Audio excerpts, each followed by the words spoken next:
यमुनातीरावनचारी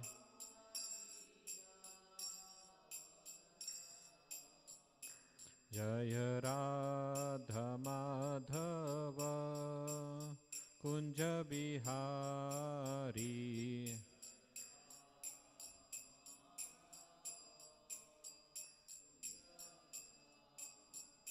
जय Radha Madhav Kunj Bihari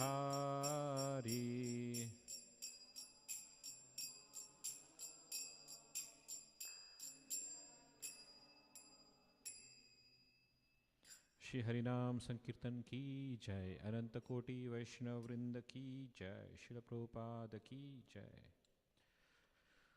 So, reading from Srimad Bhagavatam, Canto 11, Chapter 3, Text 37.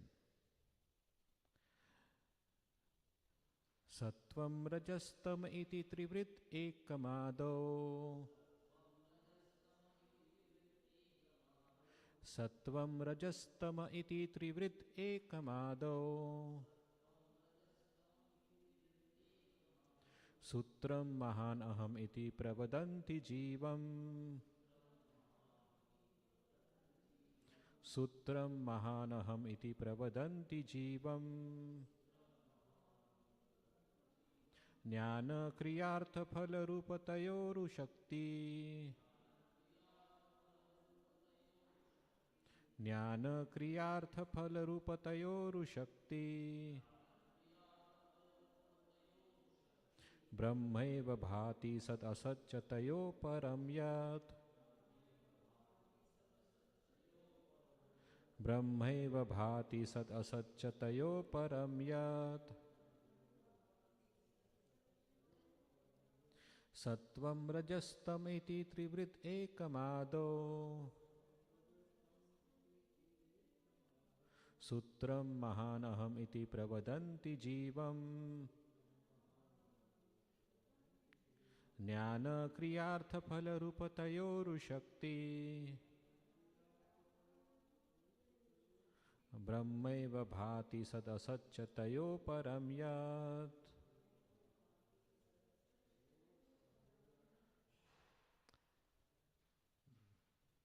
बोलिए। सत्वं रजस्तम इति त्रिवृत एकमादो सूत्रं महानहम इति प्रवदन्ति जीवम् ज्ञान क्रियार्थ फल रूपतयोरुशक्ति ब्रह्मैव भाति सदसच्चतयो परं यत्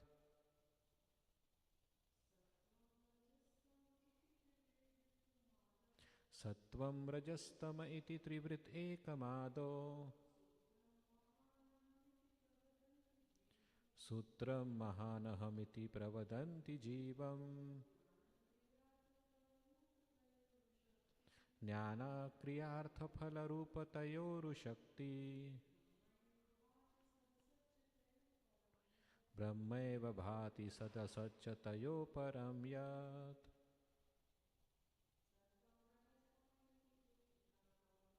सत्वं रजस्तम इति त्रिवृत एकमादो सूत्रं महानहमिति प्रवदन्ति जीवम् ज्ञानक्रियार्थफलरूपतयोरुशक्ति ब्रह्मैव भाति सदसच्चतयो परं यत् Word to word translation. Sattvam, goodness. Rajaha, passion. Tamaha, and ignorance. Iti, thus known. Trivrit, threefold. Ekam, one. Adau, in the beginning before creation. Sutram, the power to act. Mahan, the power of consciousness. Aham, and the false ego. Iti, thus, pravadanti is called. Jivam, false ego which covers the living entity.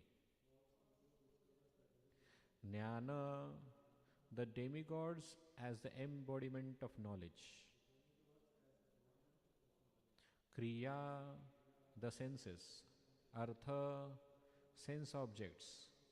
Phala, the fruity results such as happiness and distress. Rupataya, assuming the forms. Uru Shakti, possessing great varieties of energy. Brahma Eva, the Supreme alone. Bhati is manifest. Sat Asatcha, as both gross objects and their subtle causes.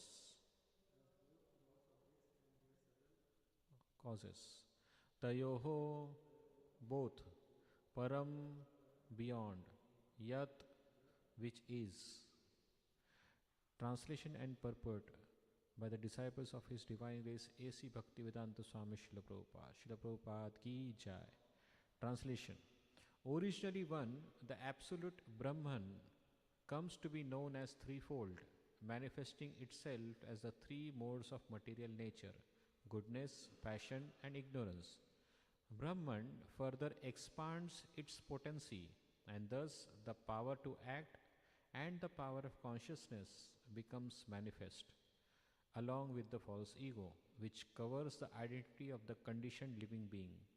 Thus, by the expansion of the multipotencies of the Absolute, the demigods, as the embodiment of knowledge, become manifest, along with the material senses, their objects, and the results of material activity, namely happiness and distress. In this way, the manifestation of the material world takes place as the subtle cause and as the material effect visible in the appearance of gross material objects. Brahman, which is the source of all subtle and gross manifestation, is simultaneously transcendental to them, being absolute. Purport. In the previous verse, the sage Pipalayan described the absolute Brahman as being beyond the range of material sense perception and mental speculation. At the same time, it was stated, Atma Moolam Arthoktam Aha Yat Rite Na Nisheda Siddhi. The negative injunction of the Vedas indirectly indicate the existence of the absolute truth. This absolute truth can be approached by correct means. Now, in the present verse, it is clearly described that the absolute truth possesses innumerable potencies.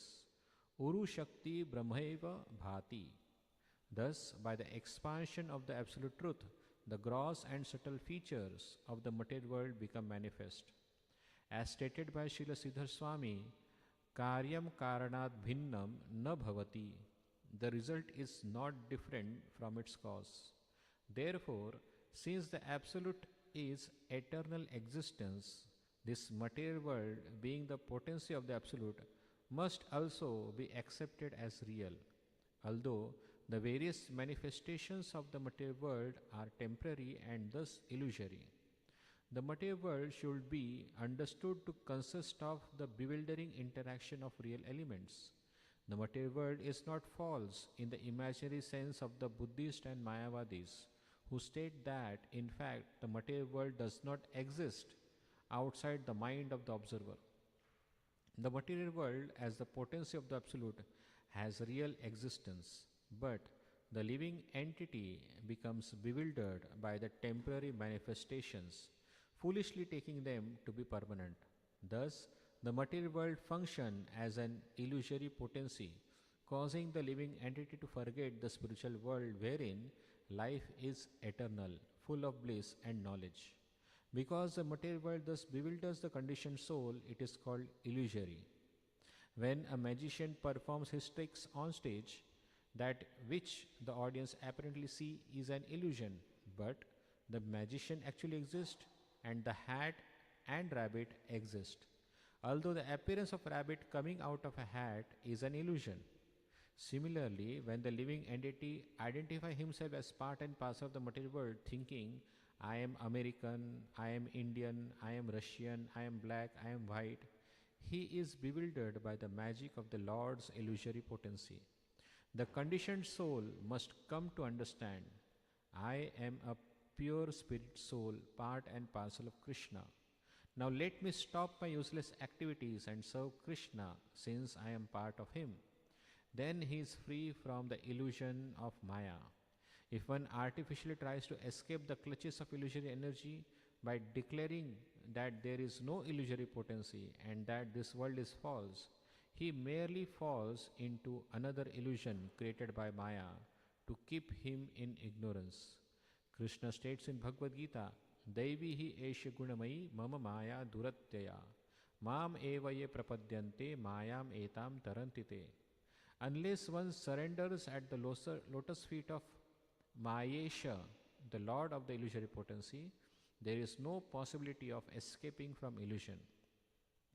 Childishly declaring that there is no illusory potency is useless, since Maya is Duratyaya or insurpassable for the tiny living entity. But Lord Krishna, the omnipotent personality of Godhead, can immediately call off the illusory potency. In this verse, the expansion of the material world from Brahman, the Absolute, is described. Since Brahman is one of the subordinate feature of the Supreme Personality of Godhead, Brahmeti Paramatmeti Bhagwaniti Shabdate. One who understands this material world to be Brahman is freed from the tendency to exploit the material energy through sense gratification and mental speculation aimed at one's own satisfaction. The question may be raised, since Brahman is stated to be Ekam or one, how does it become manifest in the innumerable varieties of the material world? Therefore, this verse uses the word Urushakti. The Absolute contains multipotencies as stated in the Vedas. Parasa Shaktir Vividhaiva Shruyate. The Absolute Truth is not Shakti or energy, but Shaktiman, the possessor of innumerable potencies. According to Srila Sridhar Swami, one should submissively hear this authorized description of the Absolute Truth. As stated in the previous verse, Yatha nalam arachisa swaha. The insignificant sparks of a fire have no power to illuminate the blazing fire, which is itself the source of illumination. Similarly, the tiny living entity, who is like a spark of the Supreme Person of Godhead, cannot illuminate the personality of Godhead by his insignificant intellectual power. One may argue that the sun expands its potency in the form of its rays, and it is through the illumination of those rays that we are able to see the sun. In the same way, we should be able to perceive the absolute truth by the expansion of its potency. In answer to this, it may be stated that if a sun creates a cloud covering the sky, then despite the presence of sun rays, the sun cannot be seen. Therefore, ultimately, the power to see the sun depends not only on the sun's rays, but on the presence of clear sky, which is also an arrangement by the sun. Similarly, as stated in this verse, one can understand the existence of the Absolute Truth by the expansion of its potencies. Although in the previous verse the power of the material senses and mind was rejected, the authorized description given here informs us that one can directly perceive everything that exists to be the potency of the person of Godhead. In this regard, Narad Muni advised King Prachinibarhi as follows: Atastat apavadartham bhaja sarvatmana harim pashyamstat atmakam vishvam sthiti utpatti apyaya yathaha. You should always know that this cosmic manifestation is created, maintained and annihilated by the will of the Supreme Person of Godhead. Consequently, everything within this cosmic manifestation is under the control of the Lord. To be enlightened by this perfect knowledge, one should always engage himself in the devotional service of the Lord. As stated here, Bhaja Sarvatmana Harim. One must worship the Supreme Person of Godhead so that one's consciousness will become clean and pure, just like the clear blue sky in which the potent sun is fully manifest. When one sees the sun, he immediately sees the sun's rays in full potency. Similarly, if one engages in the devotional service of Krishna, one's mind becomes cleansed of material dirt, and thus he can see not only the Lord, but the Lord's expansion as the spiritual world, as the pure devotee, as the Paramatma, as the impersonal Brahman effulgence, and as the subsequent creation of the material world, the shadow of the kingdom of God, Chayeva, in which so many material varieties become manifest. According to Srila Jiva Goswami, the word phalam can also be understood to mean Purushartha Swarupam, or the actual form of the goal of life, or in other words, the transcendental form of the Lord Himself. The living entity in his original pure state is not different from the Supreme Person of Godhead. Similarly, the infinite multicolored opulence of the kingdom of God, called Vaikuntha, is non-different in quality from the Lord. Thus, when the Supreme Person of Godhead is personally present with his unparalleled opulence and his pure spiritual servitors, the living entities, a very happy situation is created. The mundane concept of family is perverted reflection of the happy situation created when the Lord is united in full spiritual opulence with his pure devotees.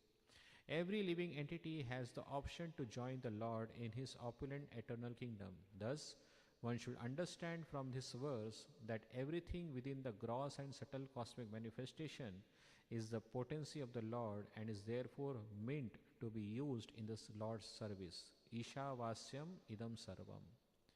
Srila Jiva Goswami has given an elaborate explanation proving that the entire cosmic situation is the natural potency of the Absolute Truth. Sometimes superstitious people, without knowledge of the personal Godhead, say that material activities are controlled by an independent devil and that God is struggling with such devil. Such gross ignorance of the omnipotent status of the personal Godhead can be removed by understanding the purport of this verse. Just as a spark is a tiny emanation from a blazing fire, everything that exists is but an insignificant spark of the potency of the personal Godhead. The Lord therefore says in Bhagavad Gita, Atheva bahunaitena kim nyatena tavarjuna vishtabhyaham idam krishnam ekam shena sthito jagat. But what need is there, O Arjuna, for all this detailed knowledge? With a single fragment of myself, I pervade and support this entire universe. The omnipotent person of Godhead is actually the well-wishing friend of every living entity, Surdam Sarva Bhutanam. Therefore, if one becomes sane and understand that one's well-wishing friend Krishna is the ultimate source and controller of everything that exists, one attains immediate peace. Nyatvam mam shantim richati. Fear and illusion arises when one foolishly thinks that even one atom of the creation is not the controlled potency of the person of Godhead. Bhayam dvitiya abhiniveshataha syat. Denying the existence of the material world also creates a very dangerous situation of illusion. Both types of atheism, namely seeing the material world as belonging to oneself and therefore being made for one's sense gratification, and declaring the non-existence of the material world, are futile attempts to avoid one's eternal subordination to the Supreme Person of Godhead, who is the actual owner and enjoyer of everything. Srila Jiva Goswami has quoted the following question stated by Sri Maitreya to Sri Parashar in the Vishnu Puran. Nirgunasya aprameyasya shuddhasyapi amalatmana katham sargadi kartritvam brahmano abhyupagamyate. How are we to understand that Brahman, the Supreme Soul, is the executor of the creation, maintenance and destruction of the material world, even though it is devoid of qualities immeasurable, unembodied, and free from any fault. In reply, Sri Parashara stated, Shaktya sarva bhavanam achintya jnana gocharaha yato ato brahmanastastu sargadya bhava shaktya bhavanti tapatam shrestha pavakasya yatoshnata. Mere logic cannot explain how even material objects expand their potency. These things can be understood by mature observation. The Absolute Truth expands his potency in the creation, maintenance, and annihilation of the material world, just as fire expands its potency of heat. Srila Jiva Goswami explains that one can understand the power of a valuable gem not by logical statements but by observing the effect of the gem. Similarly, one can understand the potency of a mantra by observing its power to achieve a particular effect. Such potency doesn't depend on so-called logic. There is no logical necessity for a seeds growing into a tree and giving fruits that nourish the human body. One may argue that the genetic code of the entire tree is contained within the seed, but there is no logical necessity for the existence of the seed, nor for the seeds expanding itself into a gigantic tree. Ex post facto, or after the manifestation of the wonderful material nature, the foolish material scientist traces out the expansion of a seed's potency in an apparently logical sequence of events. But there is nothing within the realm of so-called pure logic that dictates that a seed should expand into a tree. Rather, such expansion should be understood to be the potency of the tree. Similarly, the potency of a jewel is its mystic power, and various mantras also cannot innate potencies. Ultimately, the Maha Mantra, Hare Krishna, Krishna Krishna, Hare Hare, Hare Ram, Ram Ram, Hare Hare, has the potency to transfer one to the spiritual world of bliss and knowledge. In the same way, the Absolute Truth has a natural quality of expanding itself into innumerable varieties of material and spiritual worlds. We may logically describe this expansion after the fact, but we cannot deny the expansion of the Absolute Truth. The conditioned soul who purifies his consciousness through the process of devotional service can scientifically observe the expansion of the Absolute Truth as described here, just as one who is not blind can observe the expansion of a seed into a huge tree. One can understand the potency of a seed not by speculation but rather by practical observation. Similarly, one must purify his vision so that he can practically observe the expansion of the Absolute Truth. Such observation can take place either by ears or by the eyes. Vedic knowledge is Shabda Brahma, or transcendental potency in the form of sound vibration. Therefore, one can observe the function of the Absolute Truth through submissive hearing of transcendental sound, Shastra Chakshu. When one's consciousness becomes fully purified, one can perceive the Absolute Truth with all of one's spiritualized senses. The Absolute Truth, the person of Godhead, is devoid of material qualities such as mundane goodness, passion, and ignorance, because he is an ocean of transcendental qualities and therefore has no need for the inferior qualities of the material world. As stated in the Shvetashvatar Upanishad,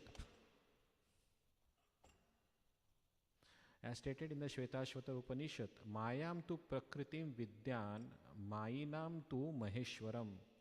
Understand that Maya is the material energy, whereas the Supreme Lord is the Supreme Lord of Maya. Similarly, it is stated in the Srimad Bhagavatam, Mayam cha tat apashrayam. Maya is always under the control of the Supreme Personal Godhead. Just as it is understood from the above discussion that a material world is an emanation from the impersonal Brahman potency of the Lord, Brahman itself is an expansion of the potency of Krishna, as stated in Bhagavad Gita, Brahmano hi pratisthaham.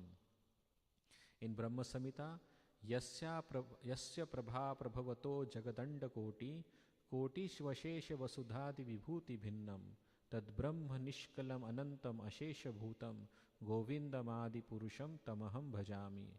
Srila Bhakti Siddhanta Saraswati Thakur has pointed out that in the impersonal Brahman there is neither transcendental activity nor the supreme pumartha or benefit of human life, namely prema, love of Godhead. Therefore, if one is prematurely dazzled by the expansion of the Lord's bodily effulgence known as Brahman, and therefore does not actually come to know the supremacy of Godhead, there is no possibility of actually understanding one's eternal identity as an eternal blissful expansion of the Supreme Person of Godhead. The subject matter is summarized in Chaitanya Charitamrita Adi Lila 1.3. Yad Advaitam Brahmopanishadi Tat Api Asya Tanubha Ya Atma Antaryami Purusha Iti So Asyamsha Vibhava Sat Aishwarya Purnoya Iha Bhagavansa Swayam Ayam Na Chaitanyat Krishna Jagati Paratattvam Param Iha. Hare Krishna. Om Ajnantimirandhasya Jnananjana-shalakaya Chakshurunmilitam Yena Tasmai Shri Guruve Namaha. Nama Om Vishnupadaya Krishna Presthaya Bhutale Srimate Bhaktivedanta Swamin Iti Namine. Namaste Saraswate Deve Gauravani Pracharine Nirvishesha Shunyavadi Paschatya Deshatarine. Jai Shri Krishna Chaitanya Prabhu Nityananda Shri Advaita Gadadhara Shivasadi Gaura Bhakta Vrinda. Hare Krishna Krishna Krishna Hare Hare Hare Rama Rama Rama Hare Hare. Hare Krishna. So very big purport, and it took almost 25 minutes to complete reading the purport. So I was just thinking that we have only now 10 minutes left for our class. So what can we discuss on this? I was thinking that it is such a technical aspect about Brahman and Paramatma. So I will just quickly recap what has happened before.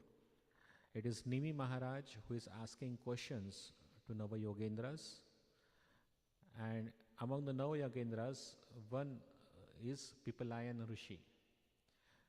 Nimi Maharaj is asking Pipalayan Rishi that who is the person who is the supreme absolute truth, the supreme Brahman. Because in previous verses, the description of bhakti was described. But bhakti of whom? Because there are so many demigods we see. So naturally the question arises that the supreme good for the supreme beneficial thing for the jiva is bhakti, which is agreed. But bhakti of whom? That is the main question, because one may think that bhakti of some person, some other deity. So Nimi Maharaj is explicitly asking Pipalayan Rishi, please explain whose bhakti to be performed and why. So Pipalayan Rishi says it is only Narayan whose bhakti to be performed. And why? All this description comes. He is the supreme controller, he is the supreme creator. From him, Sattvagun, Rajagun, Tamogun, all the material creation, manifestation appears. The whole material creation is just a spark of his energy. So, in this way, Pipalayan Rishi is trying to make us understand that Narayan is the source of everything. So, for that purpose, we are reading this purport, and here the purport describes many aspects about this thing. But rather than going into detail into this theory or philosophical aspect, I like to just, because since the time is less, so I will just like to focus on one aspect, that is about the purport. Sometimes while reading Srimad Bhagavatam, one may come up with this understanding, oh, there's such a long purport is there. Why should we read the purport? We should just read translation and go ahead, so that we can finish the things quickly. And at the same time, one may see that so reading so many things, I don't know, I'm not able to remember anything. Sometimes people say, Prabhu, class was great, your class was wonderful. And when we ask, okay, what part of the class is wonderful? Then they say, that you don't ask, but the class was wonderful. So sometimes people have this problem that I'm not able to recall, I'm not able to remember anything, even after by reading or even after attending the classes. So why should I bother wasting my that much amount of time? Let me go and attend some other important seva or read or do some japa.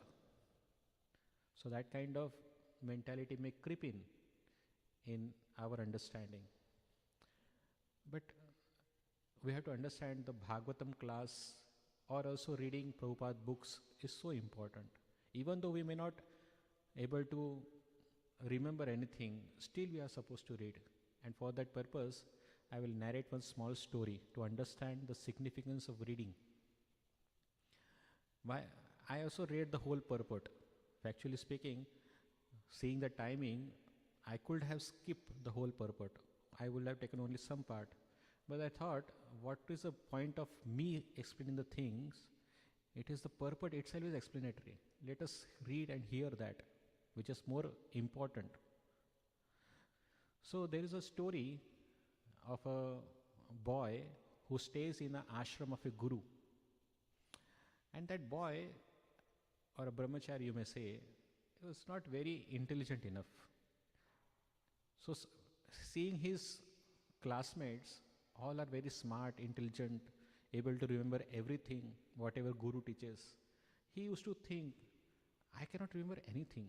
My Guru Maharaj says so many wonderful instructions, but I don't able to remember anything. I am such a useless person.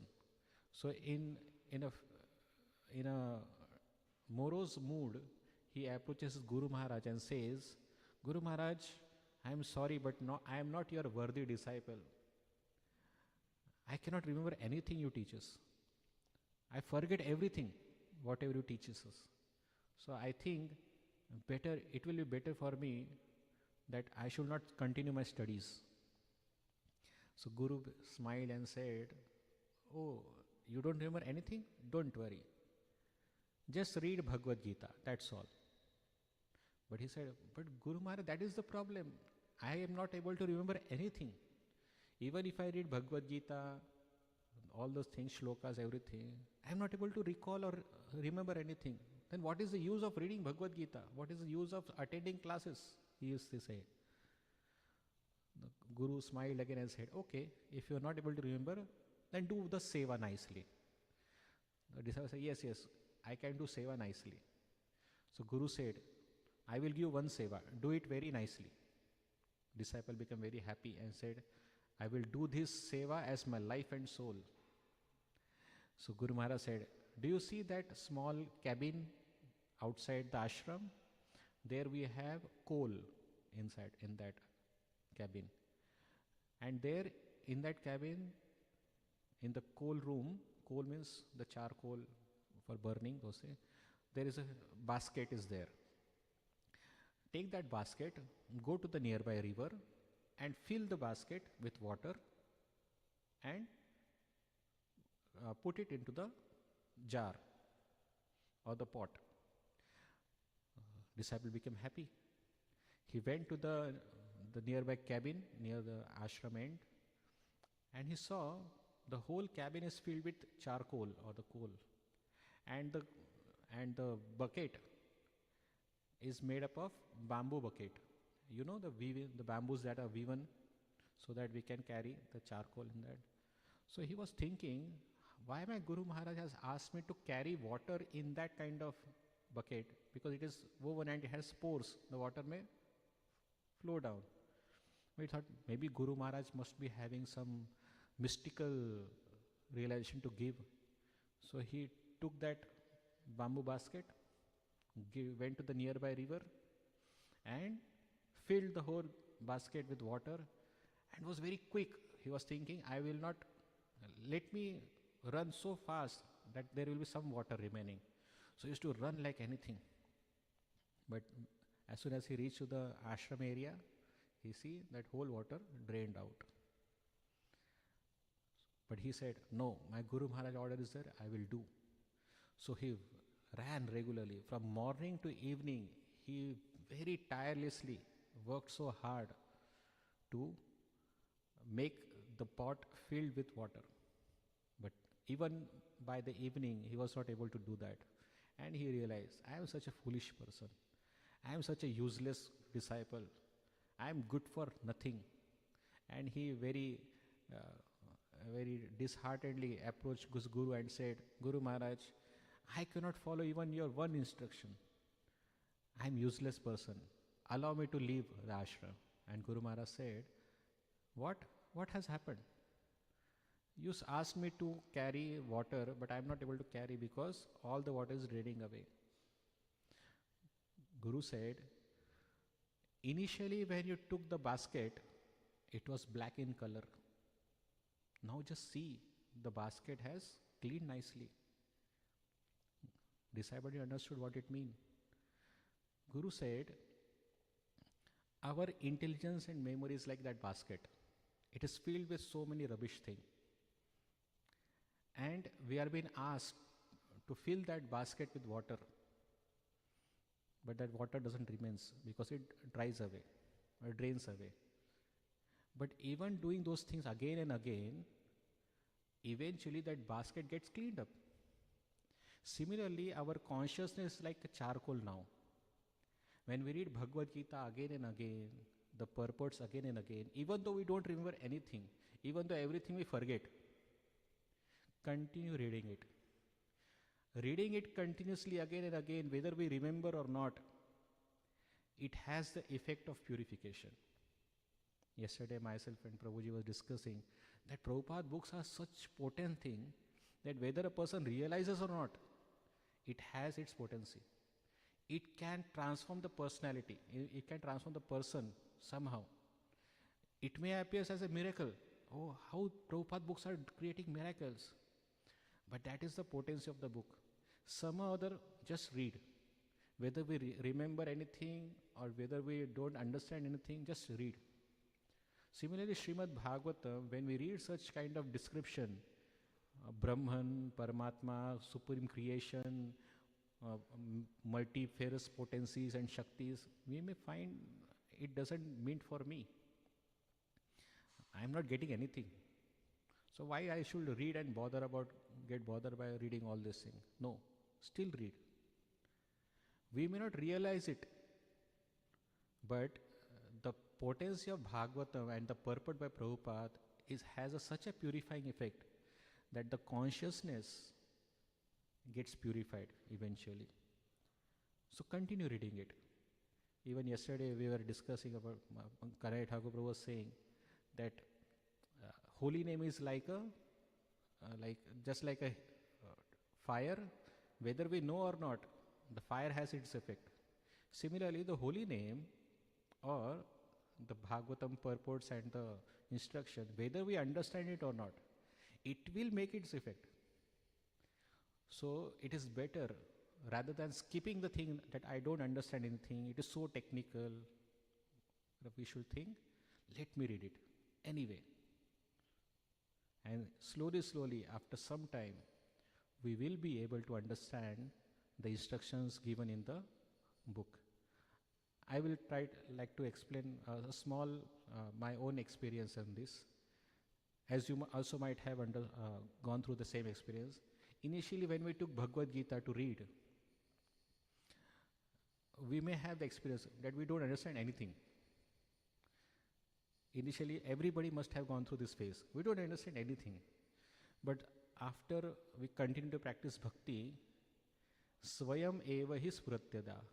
By performing services, by practicing devotional service, that knowledge, the spiritual knowledge, naturally, enlivens within our heart. It comes. And we read for the second time, more understanding appears. If we read for the third time, even more understanding appears. So, the more you read the same shloka which you read 10 years back, if you read it again, there will be more realization that will come to you. The reason is that the more the heart gets purified, the more book reveals itself to you. So continue reading, whether we presently understand or don't understand, continue reading. Hare Krishna. I stop here. The reason is that the time is less, because Hare Krishna. Thank you, Prabhu, for your 10 minutes wonderful class. Amazing. No, it was so many points are covered in the class. I was just meditating on how the Prabhupada books are so potent that when you read again, it always reveals the next meaning, the next higher realization, next higher realization. I was just appreciating that point, that how these books are so deep and so much of knowledge is there, that the more we purify ourselves, the more knowledge reveals. So there is no end of this. That was my appreciation. My question, Prabhu, is the sweetness of Krishna, especially in Kartik month, Krishna in Vrindavan, Krishna with Mother Yashoda, Krishna with coward boys, damsels of Braj, is very beautiful, very, very, very beautiful. And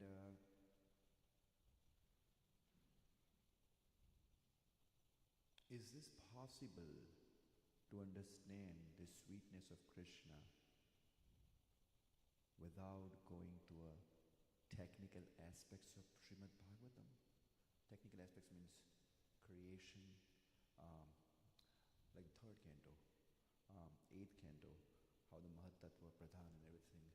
So people might get bewildered and they want, we don't have to deal with this portion of Bhagavatam, but we just want to go to the 10th canto because it's sweet. How can we, is it possible we can understand 10th canto before first canto is sweet canto, second, third canto? It is said in Bhagavad Gita, Bahunam janmanam ante jnanman mam prapadyate Vasudeva sarvamiti sa mahatma sudurlabha. Means after many, many lifetimes, one who is a jnani, only he surrenders Vasudeva full-heartedly. And such a person is very rare. Such a person is Mahatma, and such person is very rare. So in that instruction, we can understand that to come to the understanding that Vasudeva is everything requires a lot of births to have that knowledge. The absolute truth is Vasudeva. When we see that somebody in this lifetime take up directly to Krishna, start reading 10th canto of Bhagavatam and start relishing the sweet pastimes of Krishna, it is not easy. If somebody is doing it, that means in his previous lifetime, he must have realized that aspect of,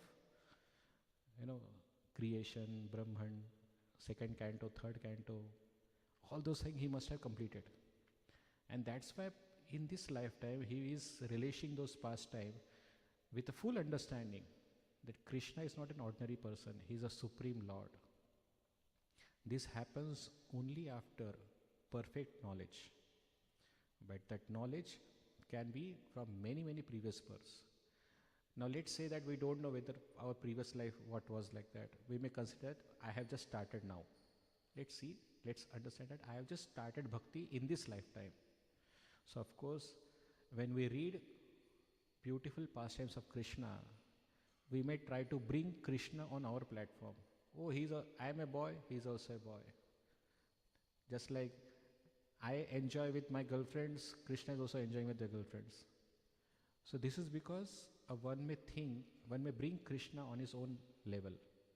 So to avoid those things, one must understand who is the Supreme Lord, what is his status, what is his standard. He is not an ordinary person. So as a devotee, practicing devotee, we must always go through the basics of Krishna, understanding absolute truth, his position, and after fully realizing it, then we should go to understand the sweet pastimes of Krishna. One should not directly jump. So that's why Prabhupada used to always say, read the beginning first 9 cantos and then go to the 10th canto. But even then Prabhupada said, if you don't have that much time, Still read 10th canto. Because the candy, wherever you suck it, from top, from bottom, or from between, it is still sweet. So let the people read. Of course, the real standard is one should read from first canto to ninth canto and then come to the 10th canto. But it is true that if we don't understand, really convinced that Krishna is the Supreme Lord, we will tend to misunderstand the pastimes of Krishna. Even presently also, if you see, those who are devotees of Krishna, sometimes those who, the preacher of other religion, they sometimes criticize Krishna's pastime. So sometimes devotees get bewildered. Oh yes, Krishna should not be doing this thing. It is wrong. But they read hear Krishna's pastime like Raslila and everything, but still they are doubtful. This is because they are not convinced that who is Supreme Lord or Krishna is the Supreme Lord. So unless we go through the proper process, we should not jump to the Krishna sweet pastime. That is true. Very good. Thanks, Prabhu. And I really appreciate that point also, that candy is sweet. So Prabhupada itself, he started writing Krishna book in the middle of Bhagavatam. That if he cannot finish Bhagavatam, he can have at least Krishna book so people can relish. But Prabhu, when I try to read Krishna book, it's difficult. But when I read first canto, it's much nectar than 10th canto. For my level, I don't know. I love first canto. But 10th canto is, okay, Krishna is binding the motor, Krishna is tilling the butter, Krishna. Oh. Anyways. It is personal choice, Prabhu. I cannot say anything on that. Okay, shall we stop here? We will discuss later. Hare Krishna. Thank you, Prabhu. Param Karuna Prabhu ki jai.